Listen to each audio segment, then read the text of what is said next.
Hey, it's Scott with Great Resources for Coaches, and you'll notice I'm not in my office.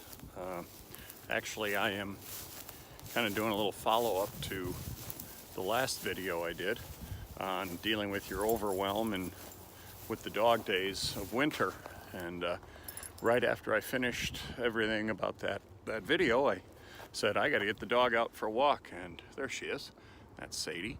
And you know, it's just the end of the day. The sun just went down over the mountains back over there about 20 minutes ago or so. It's about 5:15 or so right now. And I said, I got to get her out. And so headed out, and I thought, hey, I'm going to do a little, I'm not sure, this might be an addendum to the last one, or it might be its own, because I'm not necessarily going to talk about overwhelm and dog days right now. I'm just going to talk about, you know what, this always provides me whenever I get out and do these walks with her, when I get out and cut the grass, or I go work out or whatever. Not only is it beneficial, not only is it beneficial physically, you know, and spiritually recharging in that, but I find this is the time when I create the best. Have my best ideas, deal with things the best. For me right now, in my life, it's when I get great ideas to write or do videos like this on.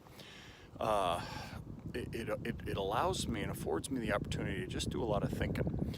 But also, as a coach, for my coaching, you know, that I do now, or through my years as a head coach, man, this was where I really was able to process a lot of things to help me prepare, whether it was preparing for an opponent, whether it was thinking about what we need to do in practice, whether it was, oh gosh, what do we have to have in for this next game?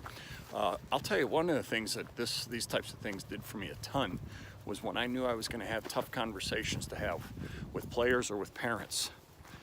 When I would get out and walk my dog, or get out and cut the grass, go get on an elliptical machine or a treadmill, or get in a weight room, it just allowed me to just kind of open my mind up and really create and really get some ideas going on what would be the best thing to do and best ways to handle it. I have had so many conversations with people, and it was just me there walking or you know, working out or cutting the grass.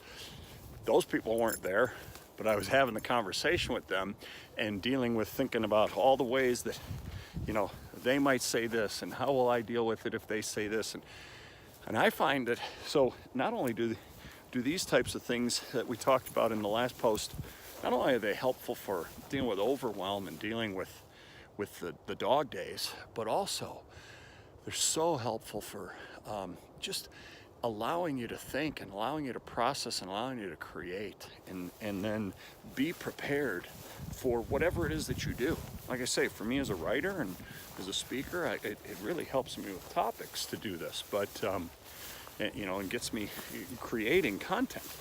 But for me as a coach, when I was a teacher, oh man, it really helped with lessons, it helped with practices, it helped with dealing with people. So anyway, something for you to consider as well, that not only about overwhelm and dealing with dog days, but you know, some real benefit to doing these types of things. You know, you do whatever it is that you like, whether it's hiking or walking, or you know, going to you know, work out or play a sport or whatever.